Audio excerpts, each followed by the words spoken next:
احمق لوگ کہیں گے کہ مسلمان جس قبلے پر پہلے سے چلے آتے تھے اب اس سے کیوں منہ پھیر بیٹھے؟ تم کہہ دو کہ مشرق اور مغرب سب اللہ ہی کا ہے، وہ جس کو چاہتا ہے سیدھے رستے پر چلاتا ہے، اور اسی طرح ہم نے تم کو امت معتدل بنایا ہے تاکہ تم لوگوں پر گواہ بنو اور پیغمبر آخر الزماں صلی اللہ علیہ وآلہ وسلم تم پر گواہ بنے۔ اور جس قبلے پر تم پہلے تھے اس کو ہم نے اس لیے مقرر کیا تھا کہ معلوم کریں کہ کون ہمارے پیغمبر کا تابع رہتا ہے اور کون الٹے پاؤں پھر جاتا ہے۔ اور یہ بات یعنی تحویل قبلہ لوگوں کو گراں معلوم ہوئی، مگر جن کو اللہ نے ہدایت بخشی ہے وہ اسے گراں نہیں سمجھتے، اور اللہ ایسا نہیں کہ تمہارے ایمان کو یوں ہی ضائع کر دے۔ اللہ تو لوگوں پر بڑا مہربان ہے، صاحب رحمت ہے۔ اے پیغمبر صلی اللہ علیہ وآلہ وسلم، ہم تمہارا آسمان کی طرف منہ اٹھانا دیکھ رہے ہیں، سو ہم تم کو اسی قبلے کی طرف جس کو تم پسند کرتے ہو منہ کرنے کا حکم دیں گے۔ تو اپنا منہ مسجد حرام یعنی خانہ کعبہ کی طرف پھیر لو، اور تم لوگ جہاں ہوا کرو نماز پڑھنے کے وقت اسی مسجد کی طرف منہ کر لیا کرو۔ اور جن لوگوں کو کتاب دی گئی ہے وہ خوب جانتے ہیں کہ یہ نیا قبلہ ان کے پروردگار کی طرف سے حق ہے، اور جو کام یہ لوگ کرتے ہیں اللہ ان سے بے خبر نہیں۔ اور اگر تم ان اہل کتاب کے پاس تمام نشانیاں بھی لے کر آؤ تو بھی یہ تمہارے قبلے کی پیروی نہ کریں، اور تم بھی ان کے قبلے کی پیروی کرنے والے نہیں ہو، اور ان میں سے بھی بعض کے قبلے کے پیرو نہیں۔ اور اگر تم باوجود اس کے کہ تمہارے پاس علم یعنی اللہ کا حکم آ چکا ہے ان کی خواہشوں کے پیچھے چلو گے تو ظالموں میں ہو جاؤ گے۔ جن لوگوں کو ہم نے کتاب دی ہے وہ ان پیغمبر آخر الزماں صلی اللہ علیہ وآلہ وسلم کو اس طرح پہچانتے ہیں جس طرح اپنے بیٹوں کو پہچانا کرتے ہیں، مگر ایک فریق ان میں سے سچی بات کو جان بوجھ کر چھپا رہا ہے۔ اے پیغمبر صلی اللہ علیہ وآلہ وسلم، یہ نیا قبلہ تمہارے پروردگار کی طرف سے حق ہے، تو تم ہرگز شک کرنے والوں میں نہ ہونا، اور ہر ایک شخص کے لیے ایک سمت مقرر ہے جدھر وہ عبادت کے وقت منہ کیا کرتا ہے، تو تم نیکیوں میں سبقت حاصل کرو۔ تم جہاں ہوگے اللہ تم سب کو جمع کرے گا، بے شک اللہ ہر چیز پر قادر ہے۔ اور تم جہاں سے نکلو نماز میں اپنا منہ مسجد حرام کی طرف کر لیا کرو، بے شبہ یہ تمہارے پروردگار کی طرف سے حق ہے، اور تم لوگ جو کچھ کرتے ہو اللہ اس سے بے خبر نہیں۔ اور تم جہاں سے نکلو مسجد حرام کی طرف منہ کر کے نماز پڑھا کرو، اور مسلمانوں تم جہاں ہوا کرو اسی مسجد کی طرف رخ کیا کرو۔ یہ تاکید اس لیے کی گئی ہے کہ لوگ تم کو کسی طرح کا الزام نہ دے سکیں، مگر ان میں سے جو ظالم ہیں وہ الزام دیں تو دیں، سو ان سے مت ڈرنا اور مجھی سے ڈرتے رہنا، اور یہ بھی مقصود ہے کہ میں تم کو اپنی تمام نعمتیں بخشوں، اور یہ بھی کہ تم راہ راست پر چلو۔ جس طرح من جملہ اور نعمتوں کے ہم نے تمہیں میں سے ایک رسول بھیجے ہیں جو تم کو ہماری آیتیں پڑھ پڑھ کر سناتے اور تمہیں پاک بناتے، اور کتاب یعنی قرآن اور دانائی سکھاتے ہیں، اور ایسی باتیں بتاتے ہیں جو تم پہلے نہیں جانتے تھے، سو تم مجھے یاد کیا کرو، میں تمہیں یاد کیا کروں گا، اور میرا احسان مانتے رہنا اور میری ناشکری نہ کرنا۔ اے ایمان والو، صبر اور نماز سے مدد لیا کرو، بے شک اللہ صبر کرنے والوں کے ساتھ ہے۔ اور جو لوگ اللہ کی راہ میں مارے جائیں ان کی نسبت یہ نہ کہنا کہ وہ مرے ہوئے ہیں، وہ مردہ نہیں بلکہ زندہ ہیں، لیکن تم کو شعور نہیں۔ اور ہم کسی قدر خوف اور بھوک اور مال اور جانوں اور میووں کے نقصان سے تمہاری آزمائش کریں گے، اور صبر کرنے والوں کو بشارت سنا دو کہ ان لوگوں پر جب کوئی مصیبت واقع ہوتی ہے تو کہتے ہیں کہ ہم اللہ ہی کا مال ہیں اور اسی کی طرف لوٹ کر جانے والے ہیں۔ یہی لوگ ہیں جن پر ان کے پروردگار کی عنایتیں ہیں اور خصوصی رحمت بھی ہے، اور یہی سیدھے رستے پر ہیں۔ بے شک کوہ صفا اور مروہ اللہ کی نشانیوں میں سے ہیں، تو جو شخص خانہ کعبہ کا حج یا عمرہ کرے اس پر کچھ گناہ نہیں کہ دونوں کے درمیان چکر لگائے، بلکہ یہ ایک نیک کام ہے، اور جو کوئی نیک کام کرے تو اللہ قدردان ہے، دانا ہے۔ جو لوگ ہمارے حکموں اور ہدایتوں کو جو ہم نے نازل کی ہیں کسی غرض فاسد سے چھپاتے ہیں، باوجود کہ ہم نے ان کو لوگوں کے سمجھانے کے لیے اپنی کتاب میں کھول کھول کر بیان کر دیا ہے۔ ایسوں پر اللہ اور تمام لعنت کرنے والے لعنت کرتے ہیں۔ ہاں، جو توبہ کرتے ہیں اور اپنی حالت درست کر لیتے ہیں اور احکام الہی کو صاف صاف بیان کر دیتے ہیں تو میں ان کے قصور معاف کر دیتا ہوں، اور میں بڑا معاف کرنے والا بڑا مہربان ہوں۔ جو لوگ کافر ہوئے اور کافر ہی مرے، ایسوں پر اللہ کی اور فرشتوں کی اور انسانوں کی سب کی لعنت، وہ ہمیشہ اسی لعنت میں گرفتار رہیں گے۔ ان سے نہ تو عذاب ہلکا ہی کیا جائے گا اور نہ انہیں کچھ مہلت ملے گی۔ اور لوگوں، تمہارا معبود ایک ہی معبود ہے، اس بڑے مہربان اور رحم والے کے سوا کوئی عبادت کے لائق نہیں۔ بے شک آسمانوں اور زمین کے پیدا کرنے میں اور رات اور دن کے ایک دوسرے کے پیچھے آنے جانے میں اور کشتیوں اور جہازوں میں جو سمندر میں لوگوں کے فائدے کے لیے رواں ہیں، اور میں جس کو اللہ آسمان سے برساتا اور اس سے زمین کو اس کے مردہ ہو جانے کے بعد زندہ یعنی خشک ہو جانے کے بعد سرسبز کر دیتا ہے، اور زمین پر ہر قسم کے جانور پھیلانے میں اور ہواؤں کے چلانے میں اور بادلوں میں جو آسمان اور زمین کے درمیان گھرے رہتے ہیں، عقل مندوں کے لیے اللہ کی قدرت کی نشانیاں ہیں۔ اور بعض لوگ ایسے ہیں جو غیر اللہ کو اللہ کا شریک بناتے اور ان سے اللہ کی سی محبت کرتے ہیں، لیکن جو ایمان والے ہیں وہ تو اللہ ہی کے سب سے زیادہ دوست دار ہیں۔ اور اے کاش ظالم لوگ جو بات عذاب کے وقت دیکھیں گے اب دیکھ لیتے کہ سب طرح کی طاقت اللہ ہی کو ہے، اور یہ کہ اللہ سخت عذاب کرنے والا ہے۔ اس دن کفر کے پیشوا اپنے پیروں سے بیزاری ظاہر کریں گے اور دونوں عذاب الہی دیکھ لیں گے اور ان کے آپس کے تعلقات منقطع ہو جائیں گے۔ یہ حال دیکھ کر پیروی کرنے والے حسرت سے کہیں گے کہ اے کاش ہمیں پھر دنیا میں جانا نصیب ہو، تاکہ جس طرح یہ ہم سے بیزار ہو رہے ہیں اسی طرح ہم بھی ان سے بیزار ہوں۔ اس طرح اللہ ان کے اعمال حسرت بنا کر دکھائے گا اور وہ دوزخ سے نکل نہیں سکیں گے۔ لوگوں، جو چیزیں زمین میں حلال طیب ہیں وہ کھاؤ، اور شیطان کے قدموں پر نہ چلو، وہ تمہارا کھلا دشمن ہے۔ وہ تو تم کو برائی اور بے حیائی ہی کے کام کرنے کو کہتا ہے،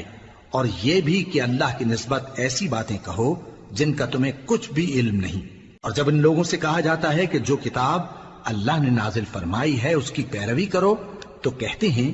نہیں، بلکہ ہم تو اسی چیز کی پیروی کریں گے جس پر ہم نے اپنے باپ دادا کو پایا۔ بھلا اگرچہ ان کے باپ دادا نہ کچھ سمجھتے ہوں اور نہ سیدھے رستے پر ہوں، تب بھی وہ انہی کی تقلید کیے جائیں گے۔ جو لوگ کافر ہیں ان کی مثال اس شخص کی سی ہے جو کسی ایسی چیز کو آواز دے جو پکار اور آواز کے سوا کچھ سن نہ سکے۔ یہ بہرے ہیں، گونگے ہیں، اندھے ہیں کہ کچھ سمجھ ہی نہیں سکتے۔ اے اہل ایمان، جو پاکیزہ چیزیں ہم نے تم کو عطا فرمائی ہیں ان کو کھاؤ، اور اگر اللہ ہی کے بندے ہو تو اس کی نعمتوں کا شکر بھی ادا کرو۔ اس نے تو تم پر بس مرا ہوا جانور اور لہو اور سور کا گوشت اور جس چیز پر اللہ کے سوا کسی اور کا نام پکارا جائے حرام کر دیا ہے۔ ہاں، جو مجبور ہو جائے بشرطے کہ اللہ کی نافرمانی نہ کرے اور حد ضرورت سے باہر نہ نکل جائے، اس پر کچھ گناہ نہیں۔ بے شک اللہ بخشنے والا ہے، رحم کرنے والا ہے۔ جو لوگ اللہ کی کتاب سے ان آیتوں اور ہدایتوں کو جو اس نے نازل فرمائی ہیں چھپاتے اور ان کے بدلے تھوڑی سی قیمت یعنی دنیاوی منفعت حاصل کرتے ہیں، وہ اپنے پیٹوں میں محض آگ بھرتے ہیں۔ ایسے لوگوں سے اللہ قیامت کے دن نہ کلام کرے گا اور نہ ان کو گناہوں سے پاک کرے گا، اور ان کے لیے دکھ دینے والا عذاب ہے۔ یہ وہ لوگ ہیں جنہوں نے ہدایت چھوڑ کر گمراہی اور بخشش چھوڑ کر عذاب خرید لیا۔ یہ آتش جہنم کی کیسی برداشت کرنے والے ہیں۔ یہ اس لیے کہ اللہ نے کتاب سچائی کے ساتھ نازل فرمائی، اور جن لوگوں نے اس کتاب میں اختلاف کیا وہ ضد میں آ کر نیکی سے دور ہو گئے ہیں۔ نیکی یہی نہیں کہ تم مشرق و مغرب کو قبلہ سمجھ کر ان کی طرف منہ کر لو، بلکہ نیکی یہ ہے کہ لوگ اللہ پر اور روز آخر پر اور فرشتوں پر اور اللہ کی کتاب پر اور پیغمبروں پر ایمان لائیں، اور مال باوجود عزیز رکھنے کے رشتہ داروں اور یتیموں اور محتاجوں اور مسافروں اور مانگنے والوں کو دیں، اور گردنوں کے چھڑانے میں خرچ کریں، اور نماز پڑھیں اور زکات دیں، اور جب عہد کر لیں تو اس کو پورا کریں، اور سختی اور تکلیف میں اور جنگ کے وقت ثابت قدم رہیں۔ یہی لوگ ہیں جو ایمان میں سچے ہیں، اور یہی ہیں جو اللہ سے ڈرنے والے ہیں۔ مومنوں، تم کو مقتولوں کے بارے میں قصاص یعنی خون کے بدلے خون کا حکم دیا جاتا ہے، اس طرح پر کہ آزاد کے بدلے آزاد مارا جائے، اور غلام کے بدلے غلام، اور عورت کے بدلے عورت۔ اور اگر قاتل کو اس کے مقتول بھائی کے قصاص میں سے کچھ معاف کر دیا جائے تو وارث مقتول کو پسندیدہ طریق سے قرارداد کی پیروی یعنی مطالبہ خون بہا کرنا اور قاتل کو خوشخوئی کے ساتھ ادا کرنا چاہیے۔ یہ تمہارے پروردگار کی طرف سے تمہارے لیے آسانی اور مہربانی ہے۔ اب جو اس کے بعد زیادتی کرے اس کے لیے دکھ کا عذاب ہے۔ اور اے اہل عقل، حکم قصاص میں تمہاری زندگانی ہے کہ تم قتل و خونریزی سے بچو۔ تم پر فرض کیا جاتا ہے کہ جب تم میں سے کسی کو موت کا وقت آ جائے تو اگر وہ کچھ مال چھوڑ جانے والا ہو تو ماں باپ اور رشتہ داروں کے لیے دستور کے مطابق وصیت کر جائے۔ اللہ سے ڈرنے والوں پر یہ ایک حق ہے۔ پھر جو شخص وصیت کو سننے کے بعد اس کو بدل ڈالے تو اس کے بدلنے کا گناہ انہی لوگوں پر ہے جو اس کو بدلیں، اور بے شک اللہ سنتا جانتا ہے۔ اب اگر کسی کو وصیت کرنے والے کی طرف سے کسی وارث کی طرفداری یا حق تلفی کا اندیشہ ہو تو اگر وہ وصیت کو بدل کر وارثوں میں صلح کرا دے تو اس پر کچھ گناہ نہیں، بے شک اللہ بخشنے والا ہے، رحم والا ہے۔ مومنوں، تم پر روزے فرض کیے گئے ہیں جس طرح تم سے پہلے لوگوں پر فرض کیے گئے تھے تاکہ تم پرہیزگار بنو۔ روزوں کے دن گنتی کے چند روز ہیں، تو جو شخص تم میں سے بیمار ہو یا سفر میں ہو تو دوسرے دنوں میں روزوں کا شمار پورا کر لے۔ اور جو لوگ روزہ رکھنے کی طاقت رکھیں لیکن رکھیں نہیں، وہ روزے کے بدلے محتاج کو کھانا کھلا دیں۔ اور جو کوئی اپنی مرضی سے زیادہ نیکی کرے تو اس کے حق میں زیادہ اچھا ہے، اور اگر سمجھو تو روزہ رکھنا ہی تمہارے حق میں بہتر ہے۔ روزوں کا مہینہ رمضان کا مہینہ ہے جس میں قرآن اول نازل ہوا، جو لوگوں کا رہنما ہے اور جس میں ہدایت کی کھلی نشانیاں ہیں اور جو حق و باطل کو الگ الگ کرنے والا ہے۔ تو جو کوئی تم میں سے اس مہینے میں موجود ہو چاہیے کہ پورے مہینے کے روزے رکھے، اور جو بیمار ہو یا سفر میں ہو تو دوسرے دنوں میں روزے رکھ کر ان کا شمار پورا کر لے۔ اللہ تمہارے حق میں آسانی چاہتا ہے اور سختی نہیں چاہتا، اور یہ آسانی کا حکم اس لیے دیا گیا ہے کہ تم روزوں کا شمار پورا کر لو، اور اس احسان کے بدلے کہ اللہ نے تم کو ہدایت بخشی ہے تم اس کو بزرگی سے یاد کرو اور اس کا شکر کرو۔ اور اے پیغمبر، جب تم سے میرے بندے میرے بارے میں دریافت کریں تو انہیں معلوم ہو کہ میں تو تمہارے پاس ہی ہوں۔ جب کوئی پکارنے والا مجھے پکارتا ہے تو میں اس کی دعا قبول کرتا ہوں، تو ان کو چاہیے کہ میرے حکموں کو مانیں اور مجھ پر ایمان رکھیں تاکہ نیک رستہ پائیں۔ روزوں کی راتوں میں تمہارے لیے اپنی عورتوں کے پاس جانا جائز کر دیا گیا ہے، وہ تمہاری پوشاک ہیں اور تم ان کی پوشاک ہو۔ اللہ کو معلوم ہے کہ تم ان کے پاس جانے سے اپنے حق میں خیانت کرتے تھے، سو اس نے تم پر مہربانی کی اور تمہاری حرکات سے درگزر فرمائی، تو اب تم کو اختیار ہے کہ ان سے مباشرت کرو۔ اور اللہ نے جو چیز تمہارے لیے لکھ رکھی ہے یعنی اولاد، اس کو اللہ سے طلب کرو اور کھاؤ اور پیو، یہاں تک کہ صبح کی سفید دھاری رات کی سیاہ دھاری سے الگ نظر آنے لگے، پھر روزہ رکھ کر رات تک پورا کرو۔ اور جب تم مسجدوں میں اعتکاف بیٹھتے ہو تو ان سے مباشرت نہ کرو، یہ اللہ کی حدیں ہیں، ان کے پاس نہ جانا۔ اسی طرح اللہ اپنی آیتیں لوگوں کے سمجھانے کے لیے کھول کھول کر بیان فرماتا ہے تاکہ وہ پرہیزگار بنے۔ اور آپس میں ایک دوسرے کا مال ناحق نہ کھاؤ اور نہ اس کو رشوتاً حاکموں کے پاس پہنچاؤ تاکہ لوگوں کے مال کا کچھ حصہ ناجائز طور پر کھا جاؤ، اور اسے تم جانتے بھی ہو۔ اے پیغمبر، لوگ تم سے نئے چاند کے بارے میں دریافت کرتے ہیں کہ گھٹتا بڑھتا کیوں ہے۔ کہہ دو کہ وہ لوگوں کے کاموں کی میعادیں اور حج کے وقت معلوم ہونے کا ذریعہ ہے، اور نیکی اس بات میں نہیں کہ احرام کی حالت میں گھروں میں ان کے پچھواڑے کی طرف سے آؤ، بلکہ نیکوکار وہ ہے جو پرہیزگار ہو، اور گھروں میں ان کے دروازوں سے آیا کرو اور اللہ سے ڈرتے رہو تاکہ کامیاب ہو جاؤ۔ اور جو لوگ تم سے لڑتے ہیں تم بھی اللہ کی راہ میں ان سے لڑو، مگر زیادتی نہ کرنا، کہ اللہ زیادتی کرنے والوں کو دوست نہیں رکھتا، اور ان کو جہاں پاؤ قتل کر دو، اور جہاں سے انہوں نے تم کو نکالا ہے یعنی مکے سے، وہاں سے تم بھی ان کو نکال دو۔ اور دین سے گمراہ کرنے کا فساد قتل و خونریزی سے کہیں بڑھ کر ہے، اور جب تک وہ تم سے مسجد حرام یعنی خانہ کعبہ کے پاس نہ لڑیں، تم بھی وہاں ان سے نہ لڑنا۔ ہاں اگر وہ تم سے لڑیں تو تم ان کو قتل کر ڈالو، کافروں کی یہی سزا ہے۔ پھر اگر وہ باز آ جائیں تو اللہ بخشنے والا ہے، رحم کرنے والا ہے۔ اور ان سے اس وقت تک لڑتے رہنا کہ فساد نابود ہو جائے اور ملک میں اللہ ہی کا دین غالب ہو جائے۔ پھر اگر وہ فساد سے باز آ جائیں تو ظالموں کے سوا کسی پر زیادتی نہیں کرنی چاہیے۔ ادب کا مہینہ ادب کے مہینے کے مقابل ہے، اور ادب کی چیزیں ایک دوسرے کا بدلہ ہیں۔ پس اگر کوئی تم پر زیادتی کرے تو جیسی زیادتی وہ تم پر کرے ویسی ہی تم اس پر کرو، اور اللہ سے ڈرتے رہو اور جان رکھو کہ اللہ ڈرنے والوں کے ساتھ ہے۔ اور اللہ کی راہ میں مال خرچ کرو اور اپنے آپ کو ہلاکت میں نہ ڈالو، اور نیکی کرو، بے شک اللہ نیکی کرنے والوں کو دوست رکھتا ہے۔ اور اللہ کی خوشنودی کے لیے حج اور عمرے کو پورا کرو، اور اگر راستے میں روک لیے جاؤ تو جیسی قربانی میسر ہو کر دو، اور جب تک قربانی اپنے مقام پر نہ پہنچ جائے سر نہ منڈاؤ۔ اور اگر کوئی تم میں بیمار ہو یا اس کے سر میں کسی طرح کی تکلیف ہو تو اگر وہ سر منڈا لے تو اس کے بدلے روزے رکھے یا صدقہ دے یا قربانی کرے۔ پھر جب تکلیف دور ہو کر تم مطمئن ہو جاؤ تو جو تم میں حج کے وقت تک عمرے سے فائدہ اٹھانا چاہے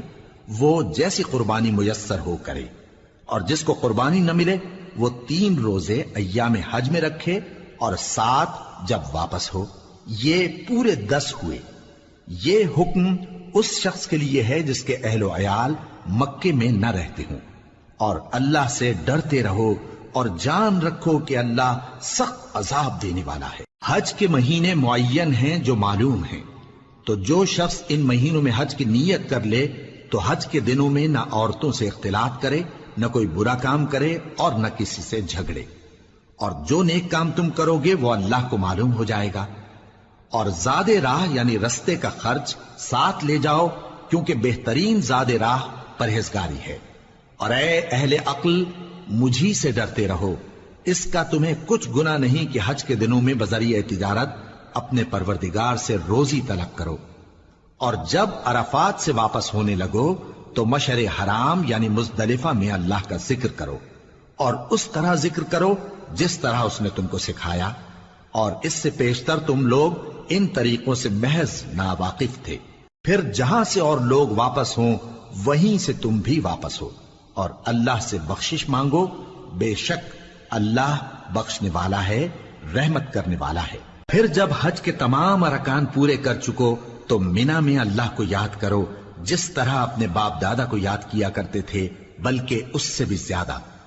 اور بعض لوگ ایسے ہیں جو اللہ سے التجا کرتے ہیں کہ اے پروردگار ہم کو جو دینا ہے دنیا ہی میں دے دے، اور ایسے لوگوں کا آخرت میں کچھ حصہ نہیں۔ اور بعض ایسے ہیں کہ دعا کرتے ہیں کہ پروردگار ہم کو دنیا میں بھی نعمت عطا فرما اور آخرت میں بھی نعمت بخشیو اور دوزخ کے عذاب سے محفوظ رکھیو۔ یہی لوگ ہیں جن کے لیے ان کے کاموں کا حصہ یعنی اجر نیک تیار ہے، اور اللہ جلد حساب لینے والا ہے۔ اور قیام منا کے دنوں میں جو گنتی کے دن ہیں اللہ کو یاد کرو۔ اگر کوئی جلدی کرے اور 2 ہی دن میں چل دے تو اس پر بھی کچھ گناہ نہیں، اور جو بات تک ٹھہرا رہے اس پر بھی کچھ گناہ نہیں۔ یہ باتیں اس شخص کے لیے ہیں جو اللہ سے ڈرے، اور تم لوگ اللہ سے ڈرتے رہو اور جان رکھو کہ تم سب اس کے پاس جمع کیے جاؤ گے۔ اور کوئی شخص تو ایسا ہے جس کی گفتگو دنیا کی زندگی میں تم کو دلکش معلوم ہوتی ہے، اور وہ اپنے معافی ضمیر پر یعنی اس بات پر جو اس کے دل میں ہے اللہ کو گواہ بناتا ہے، حالانکہ وہ سخت جھگڑالو ہے۔ اور جب پیٹ پھیر کر چلا جاتا ہے تو زمین میں دوڑتا پھرتا ہے تاکہ اس میں فتنہ انگیزی کرے اور کھیتی کو برباد اور انسانوں اور حیوانوں کی نسل کو نابود کر دے،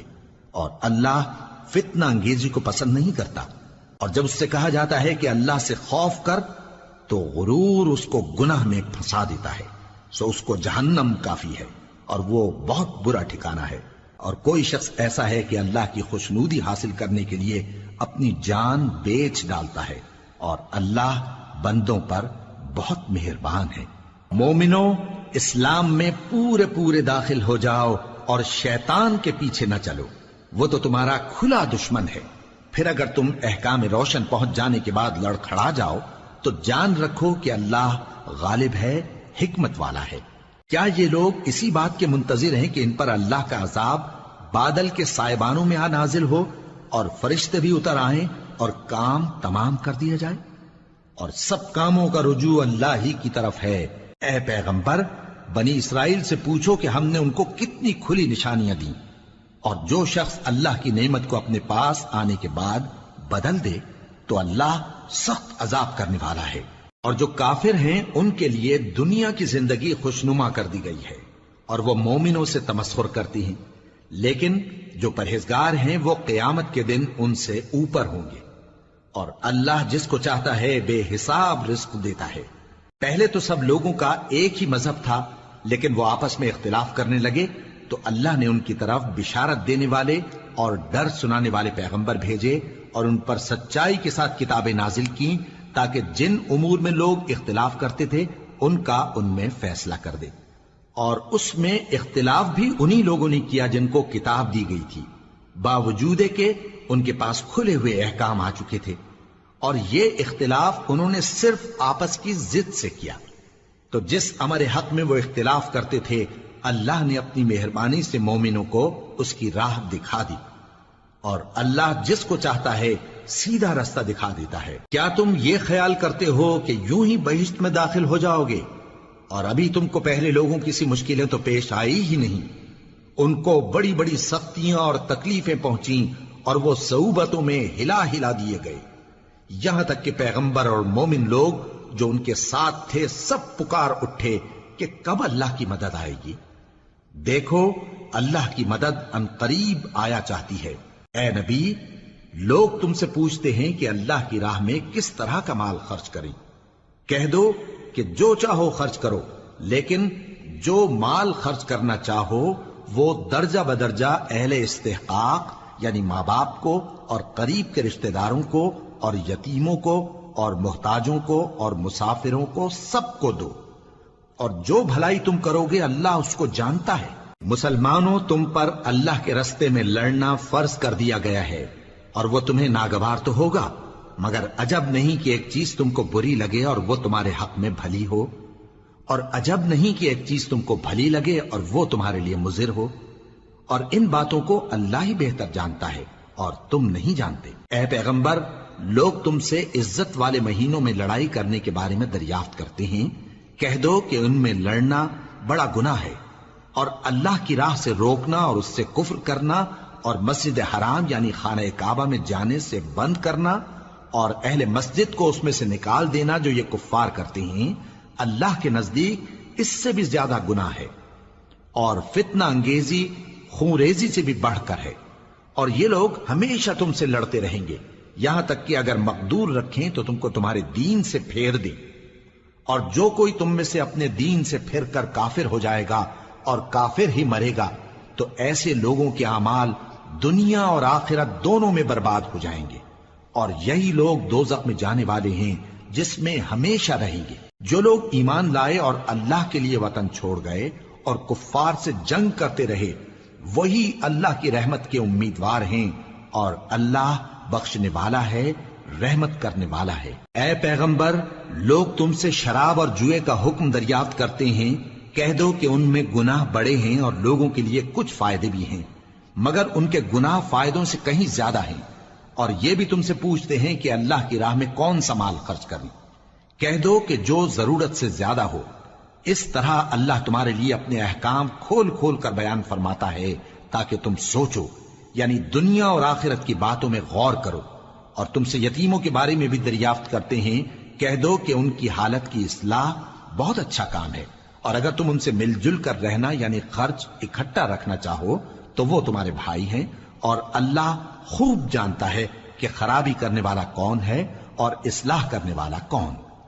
اور اگر اللہ چاہتا تو تم کو تکلیف میں ڈال دیتا، بے شک اللہ غالب ہے، حکمت والا ہے۔ اور مومنوں مشرک عورتوں سے جب تک وہ ایمان نہ لائیں نکاح نہ کرنا، کیونکہ مشرک عورت خواہ تم کو کیسی ہی بھلی لگے اس سے مومن لونڈی بہتر ہے، اور اسی طرح مشرک مرد جب تک ایمان نہ لائیں مومن عورتوں کو ان کی زوجیت میں نہ دینا، کیونکہ مشرک مرد سے خواہ وہ تم کو کیسا ہی بھلا لگے مومن غلام بہتر ہے۔ یہ مشرک لوگوں کو دوزخ کی طرف بلاتی ہیں، اور اللہ اپنی مہربانی سے بہشت اور بخشش کی طرف بلاتا ہے، اور اپنے حکم لوگوں سے کھول کھول کر بیان کرتا ہے تاکہ نصیحت حاصل کریں۔ اور تم سے حیض کے بارے میں دریافت کرتے ہیں، کہہ دو وہ تو نجاست ہے، سو ایام حیض میں عورتوں سے کنارہ کش رہو، اور جب تک وہ پاک نہ ہو جائیں ان سے مقاربت نہ کرو۔ ہاں جب وہ پاک ہو جائیں تو جس طریق سے اللہ نے تمہیں ارشاد فرمایا ہے ان کے پاس جاؤ، کچھ شک نہیں کہ اللہ توبہ کرنے والوں اور پاک صاف رہنے والوں کو دوست رکھتا ہے۔ تمہاری عورتیں تمہاری کھیتی ہیں، تو اپنی کھیتی میں جس طرح چاہو جاؤ، اور اپنے لیے نیک عمل آگے بھیجو، اور اللہ سے ڈرتے رہو، اور جان رکھو کہ ایک دن تمہیں اس کے روبرو حاضر ہونا ہے۔ اور اے پیغمبر ایمان والوں کو بشارت سنا دو، اور اللہ کے نام کو اس بات کا ہیلا نہ بنانا کہ اس کی قسمیں کھا کھا کر سلوک کرنے اور پرہیزگاری کرنے اور لوگوں میں صلح و سازگاری کرانے سے رک جاؤ، اور اللہ سب کچھ سنتا ہے جانتا ہے۔ اللہ تمہاری لغو قسموں پر تم سے مواخذہ نہیں کرے گا، لیکن جو قسمیں تم قصد دلی سے کھاؤ گے ان پر مواخذہ کرے گا، اور اللہ بخشنے والا ہے بردبار ہے۔ جو لوگ اپنی عورتوں کے پاس جانے کی قسم کھا لیں ان کو 4 مہینے تک انتظار کرنا چاہیے۔ اگر اس عرصے میں قسم سے رجوع کر لیں تو اللہ بخشنے والا ہے، مہربان ہے، اور اگر طلاق کا ارادہ کر لیں تو بھی اللہ سنتا ہے جانتا ہے۔ اور طلاق والی عورتیں 3 حیض تک اپنے تئیں روکے رہیں،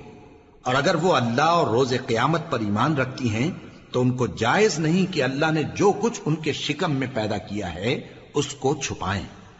اور ان کے خاوند اگر پھر موافقت چاہیں تو اس مدت میں وہ ان کو اپنی زوجیت میں لے لینے کے زیادہ حقدار ہیں۔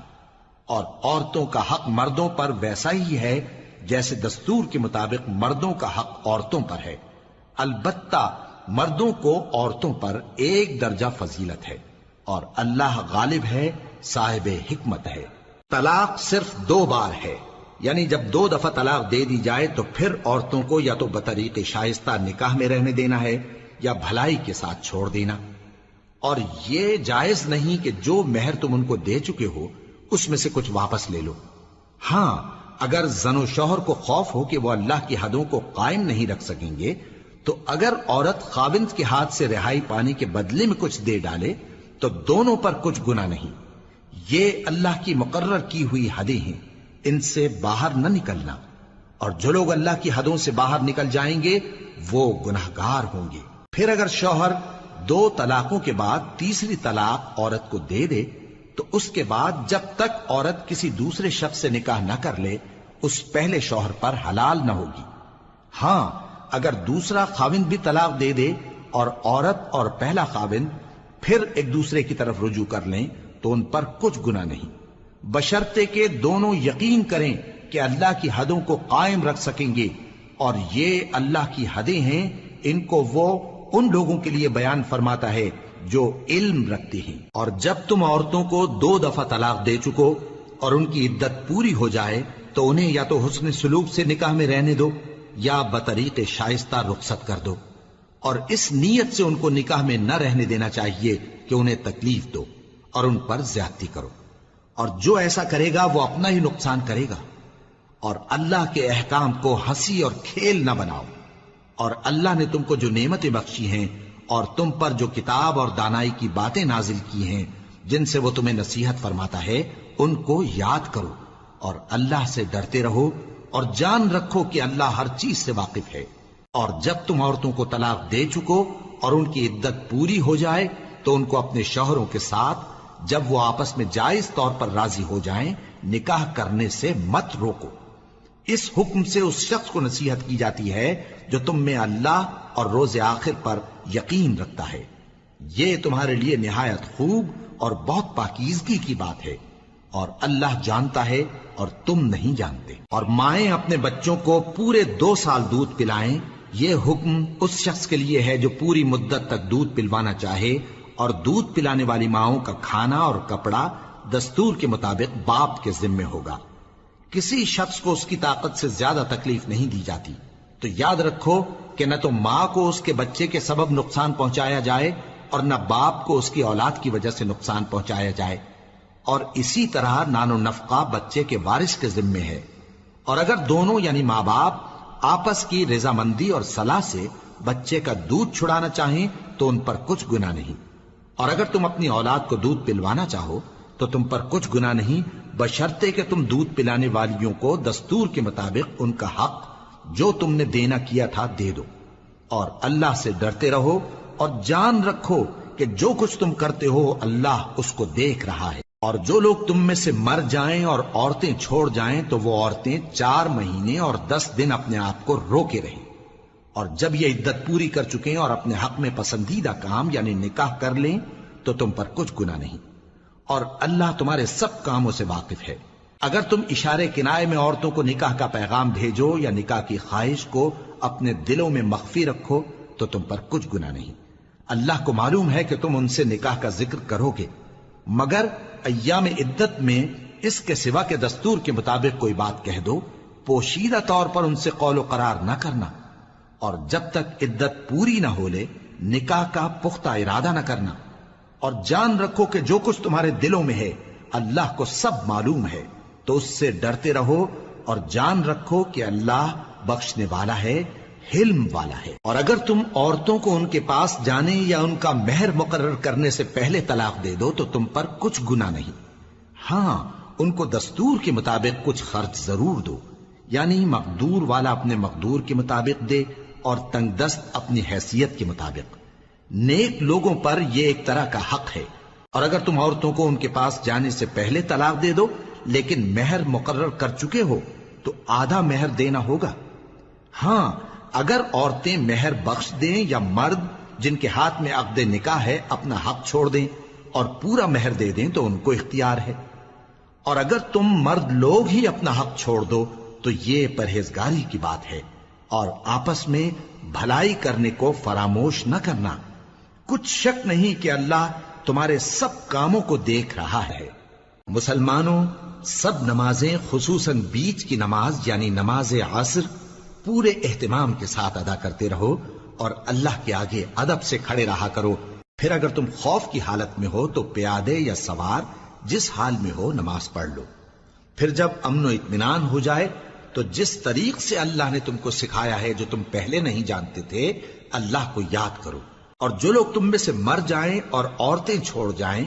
وہ اپنی عورتوں کے حق میں وصیت کر جائیں کہ ان کو 1 سال تک خرچ دیا جائے اور گھر سے نہ نکالی جائیں۔ ہاں اگر وہ خود گھر سے چلی جائیں اور اپنے حق میں پسندیدہ کام یعنی نکاح کر لیں تو تم پر کچھ گناہ نہیں،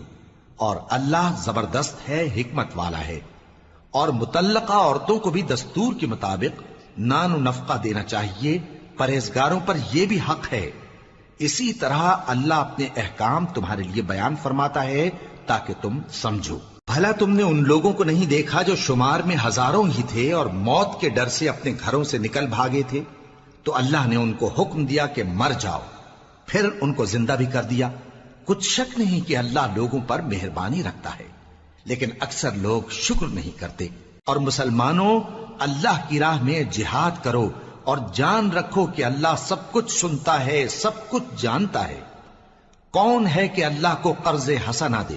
کہ وہ اس کے بدلے اس کو کئی گنا زیادہ دے گا، اور اللہ ہی روزی کو تنگ کرتا اور وہی اسے کشادہ کرتا ہے، اور تم اسی کی طرف لوٹ کر جاؤ گے۔ بھلا تم نے بنی اسرائیل کی ایک جماعت کو نہیں دیکھا جس نے موسیٰ کے بعد اپنے پیغمبر سے کہا کہ آپ ہمارے لیے ایک بادشاہ مقرر کر دیں تاکہ ہم اللہ کی راہ میں جہاد کریں؟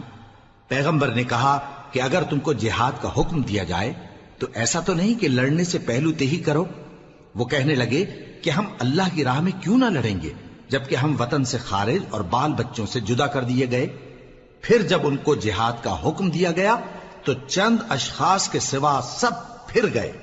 اور اللہ ظالموں سے خوب واقف ہے۔ اور پیغمبر نے ان سے یہ بھی کہا کہ اللہ نے تم پر طالوت کو بادشاہ مقرر فرمایا ہے وہ بولے کہ اسے ہم پر بادشاہی کا حق کیوں کر ہو سکتا ہے؟ اس سے بڑھ کر بادشاہی کے مستحق تو ہم ہیں، اور اس کے پاس تو بہت سی دولت بھی نہیں۔ پیغمبر نے کہا کہ اللہ نے اس کو تم پر فضیلت دی ہے اور بادشاہی کے لیے منتخب فرمایا ہے۔ اس نے اسے علم بھی بہت سا بخشا ہے اور تن و توش بھی بڑا عطا کیا ہے، اور اللہ کو اختیار ہے جسے چاہے بادشاہی بخشے، وہ بڑا کشائش والا ہے، دانا ہے۔ اور پیغمبر نے ان سے کہا کہ ان کی یعنی طالوت کی بادشاہی کی نشانی یہ ہے کہ تمہارے پاس وہ صندوق آئے گا جس کو فرشتے اٹھائے ہوئے ہوں گے، اس میں تمہارے پروردگار کی طرف سے تسلی بخشنے والی چیز ہوگی اور کچھ اور چیزیں بھی ہوں گی جو موسیٰ اور ہارون چھوڑ گئے تھے۔ اگر تم ایمان رکھتے ہو تو یہ تمہارے لیے ایک بڑی نشانی ہے۔ غرض جب طالوت فوجیں لے کر روانہ ہوا تو اس نے ان سے کہا کہ اللہ ایک نہر سے تمہاری آزمائش کرنے والا ہے، جو شخص اس میں سے پانی پی لے گا اس کی نسبت تصور کیا جائے گا کہ وہ میرا نہیں، اور جو نہ پیے گا وہ سمجھا جائے گا کہ میرا ہے۔ ہاں اگر کوئی ہاتھ سے چلو بھر پانی لے لے تو خیر۔ جب وہ لوگ نہر پر پہنچے تو چند آدمیوں کے سوا سب نے پانی پی لیا۔ پھر جب طالوت اور مومن لوگ جو اس کے ساتھ تھے نہر کے پار ہو گئے تو کہنے لگے کہ آج ہم میں جالوت اور اس کے لشکر سے مقابلہ کرنے کی طاقت نہیں۔ جو لوگ یقین رکھتے تھے کہ ان کو اللہ کے روبرو حاضر ہونا ہے، وہ کہنے لگے کہ بسا اوقات تھوڑی سی جماعت نے اللہ کے حکم سے بڑی جماعت پر فتح حاصل کی ہے، اور اللہ ثابت قدم رہنے والوں کے ساتھ ہے۔ اور جب وہ لوگ جالوت اور اس کے لشکر کے مقابل میں آئے تو اللہ سے دعا کی کہ اے پروردگار، ہم پر صبر کے دہانے کھول دے اور ہمیں لڑائی میں ثابت قدم رکھ اور لشکر کفار پر فتح یاب کر۔ تو طالوت کی فوج نے اللہ کے حکم سے ان کو شکست دے دی، اور داؤد نے جالوت کو قتل کر ڈالا، اور اللہ نے ان کو بادشاہی اور دانائی بخشی اور جو کچھ چاہا سکھایا۔ اور اگر اللہ لوگوں کو ایک دوسرے پر چڑھائی اور حملہ کرنے سے نہ ہٹاتا رہتا تو کرۂ ارض تباہ ہو جاتا، لیکن اللہ اہل عالم پر بڑا مہربان ہے۔ یہ اللہ کی آیتیں ہیں جو ہم تم کو سچائی کے ساتھ پڑھ کر سناتے ہیں، اور اے محمد صلی اللہ علیہ وآلہ وسلم، تم بلا شبہ پیغمبروں میں سے ہو۔